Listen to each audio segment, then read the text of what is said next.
Hi, my name is Swenli, and in this video I want to address a question that is very often asked by artists, and that is how can I make a pose more dynamic?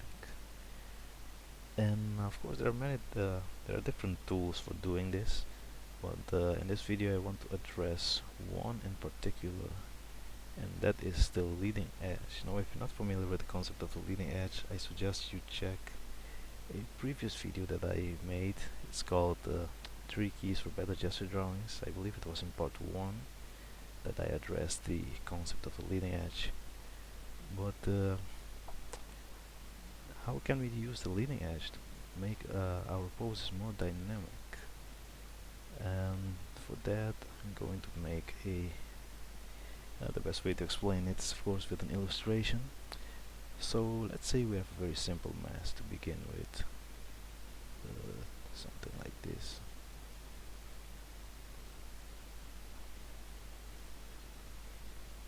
Maybe a bit of pinch back there.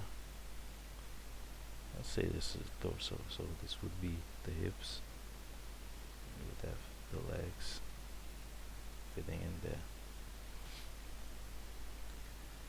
Okay, so when we look at this mass right here, we can see that there is a new layer here.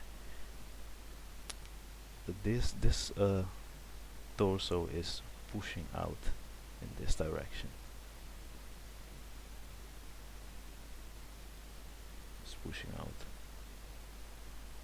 and there's a peak. There's a concentration of energy in this part of the body.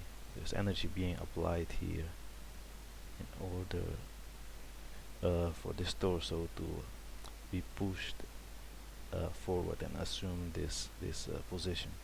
And you can easily try that out yourself. If you're let's say you're sitting in neutral position like this. Draw, say, with gauge.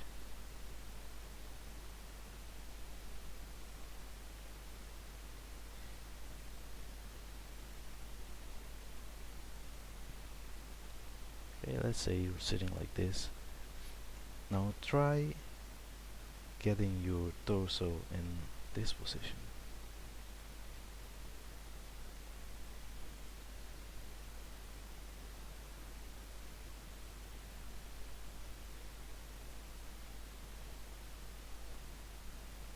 Something like this. So try pushing your chest out and notice where in your body you feel a high focus, high concentration of energy, and it is most likely going to be on this area. Okay, so that focus of energy that you are feeling in this part of your body, that is what we call the leading edge. It's the part of the body that is leading the action. Now you can, when you're in this sitting in this position, you can try getting your torso in this position. Go back to the layer here. Lower the opacity to make it a bit clearer. So let's say you're still in this neutral position, right? Try doing this with your torso. Should have added a new layer there. Try doing this, pushing it out like this.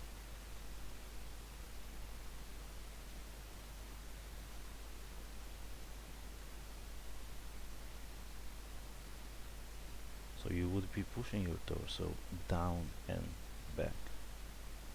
And notice how you will feel a high concentration of energy in this area. This spot here where you're feeling this that focus of energy, that is what we call the leading edge. It's again the part of the body that is leading the action. If you continue this action, your body would continue to move in the direction of the leading edge, which means if you were to continue this action, your body would move like this.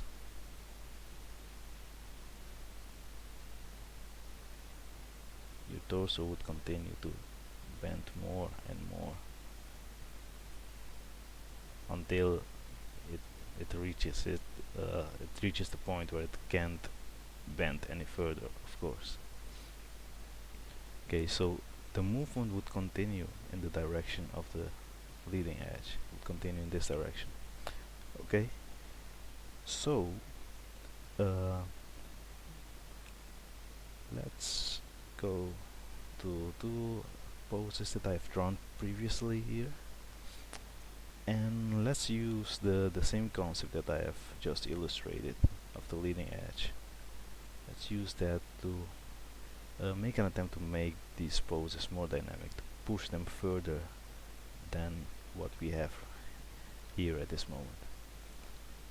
Okay, let me see. Lower the opacity.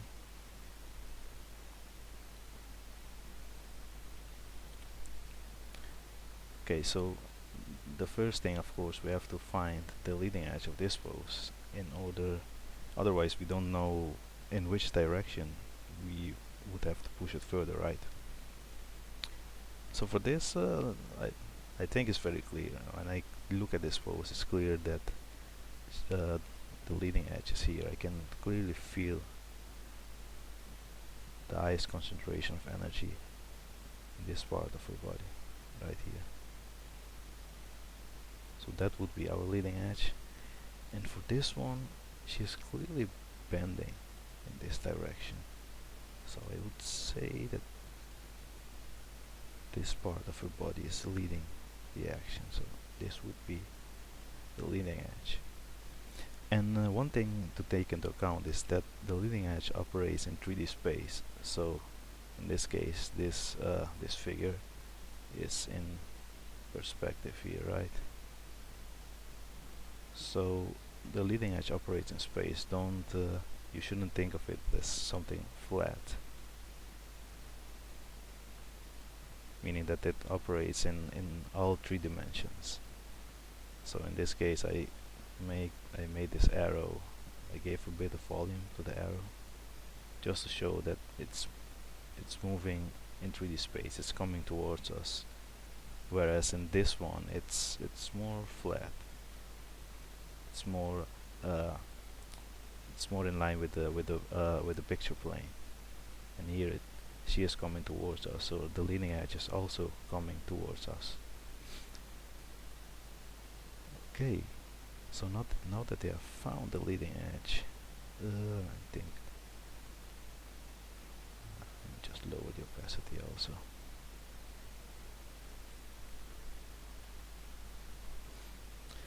Okay, so I know that if the movement were to continue, it would continue in the direction of the leading edge.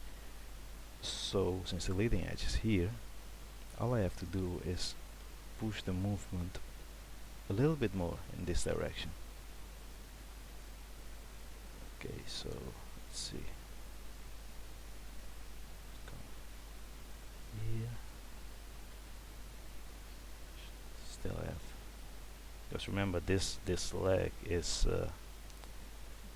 fixed, so the leg wouldn't all of a sudden just shift position. This is the weight bearing leg. Okay, so it will remain in position. So I have to visualize what would happen with the rest of the body when I push the movement more in this direction. Okay, so I have the outside of the thigh, inside of the knee,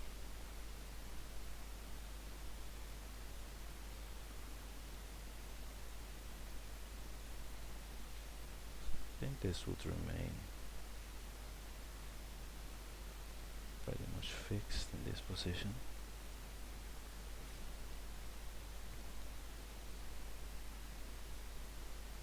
This would be a little lower. And I'm just really feeling the flow of energy. I'm feeling what is happening with the body. Okay, so we have the hip there, got the crotch area.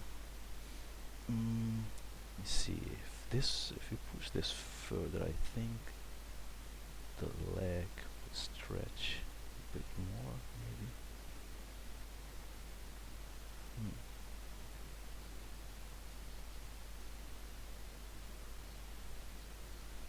Let me see if this makes any kind of sense.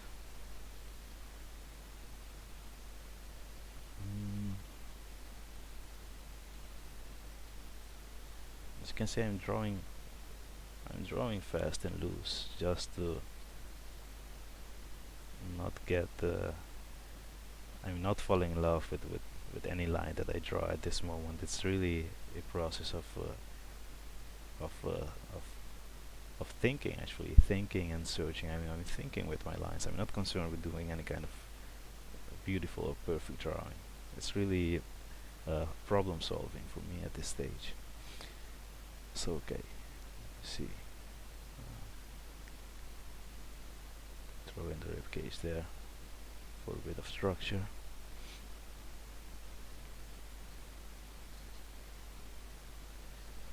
Okay, let's see. I think this works. What would happen? I'm thinking in terms of physics. If we push this area out, what would happen? What would the rest of the body do to compensate for that movement? Okay, let me see. I think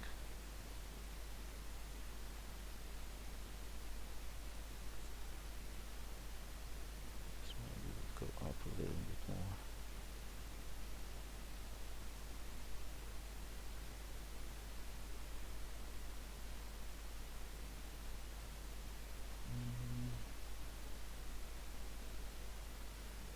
Not go into details of the fingers, not very important at this stage. Okay, I think maybe this arm would go lift a little more. I'm checking the proportions.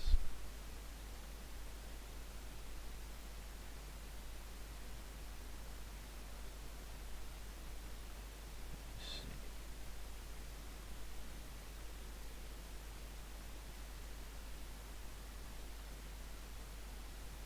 What would happen with her head? If energy flowing from here to here, I think her head would bend a little bit to the front, like this.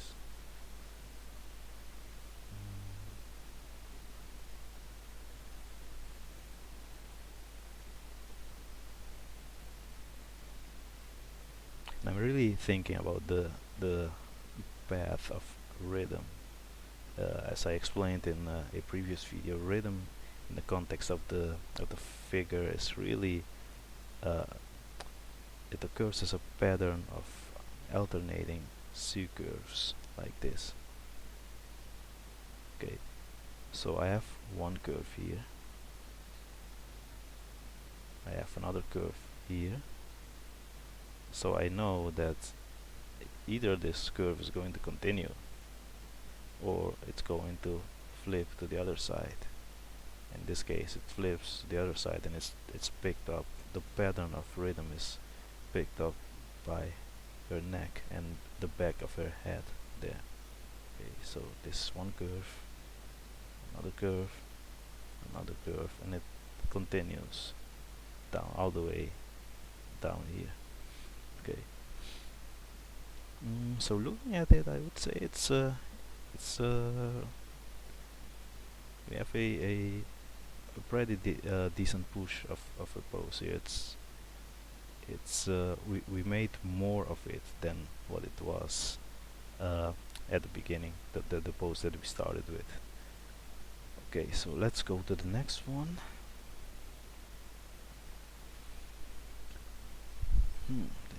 This is an interesting one. What would happen? Okay, so we know that this is the leading edge, so if the movement were to continue, it would move in this direction. Okay, so let's just push it more in the direction of the leading edge. So let's say your torso is here. Okay, so we took this part, we applied more energy on it, and now it reached this position. Okay, now the question is, what happens with the rest of the body? So let's see. Bends this much, what would happen?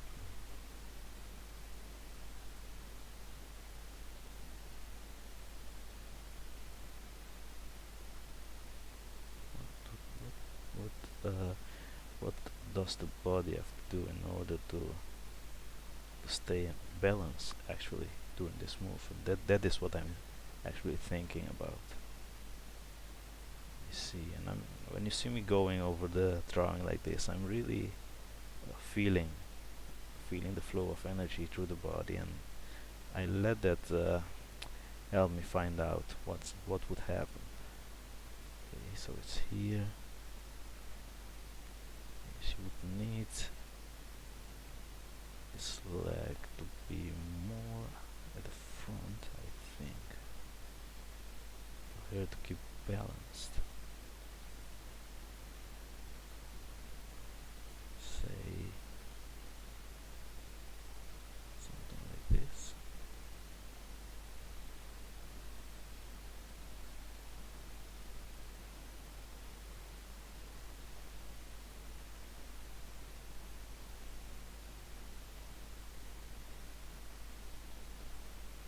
Overlap there, of course.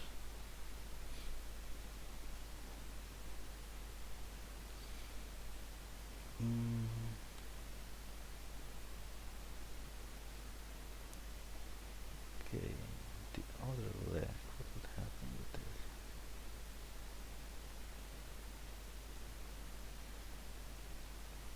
This one moves further, because I see it seems to me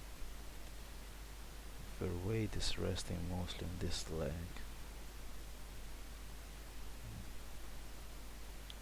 I think I'll push this one, because in order for her to move more to the front, she would have, since she's moving more to the front and she's supporting her weight on this leg, then she would I imagine that she would have to use the other leg to push herself forward. Okay, so I think would be, see, something like this.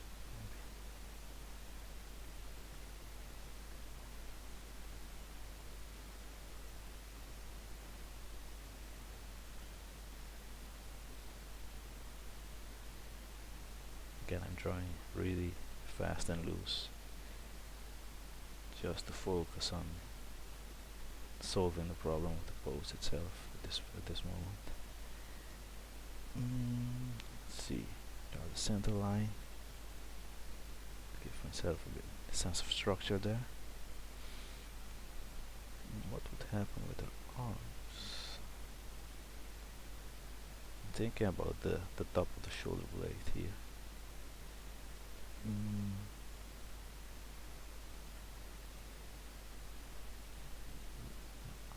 would come like this.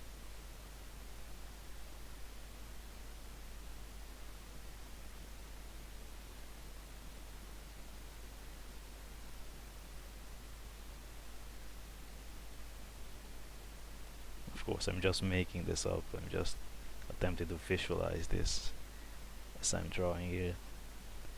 The best way would be probably to go to the sequence of movement myself, or if you have a reference of the motion, that would be even better, because then you wouldn't have to guess. You would just have the accurate information. But I'm just showing you guys how to apply the concept here.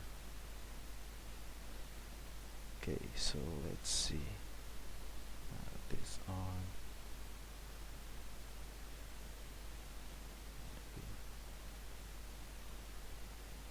Come more towards us.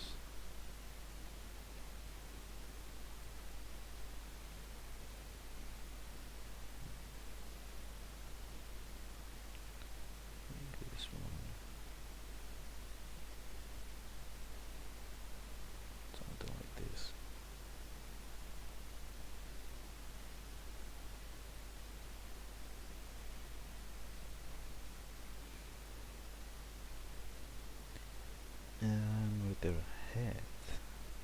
See.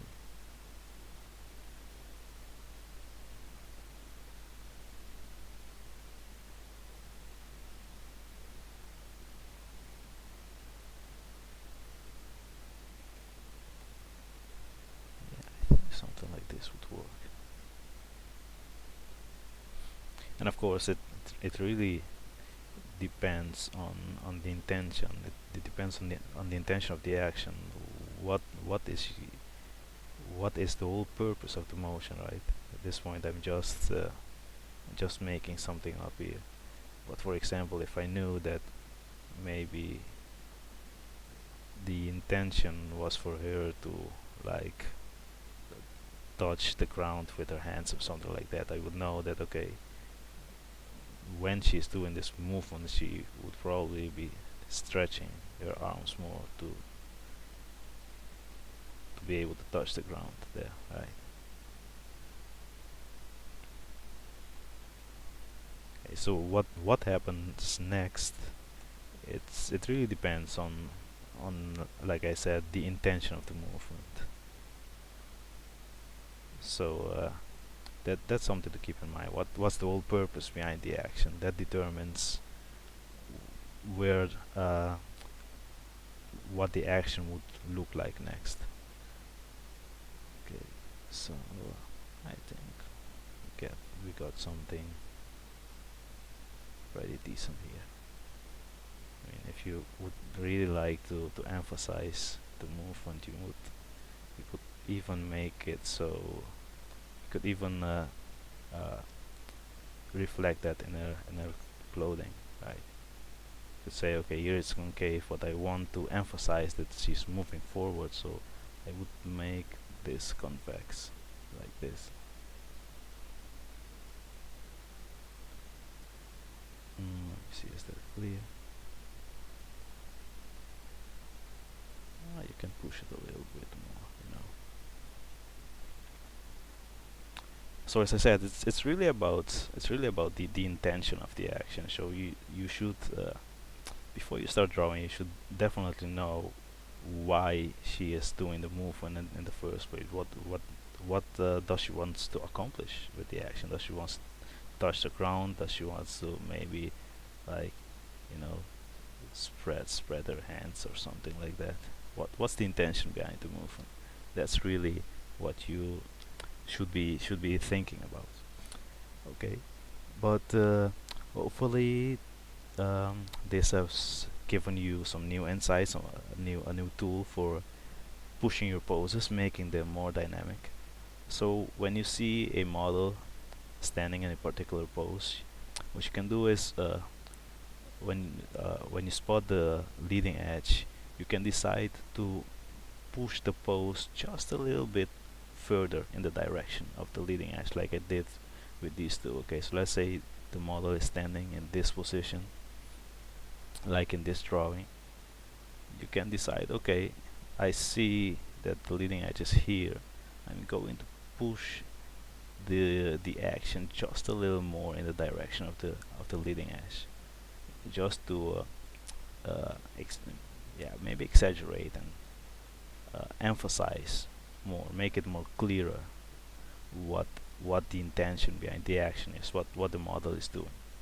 Okay, because if you just exaggerate just to exaggerate without a clear purpose, then your pose could end up looking ambiguous or just just odd, because when the viewer looks at it, they're like, okay, why is this character taking this pose in the first place? So make sure there is a clear intention behind your poses, okay? And as I explained in my previous videos, the leading edge is really a good tool for achieving that. Alright, hopefully you have learned something from this that you can apply to your own drawings, and I'll see you guys in the next video. Bye bye.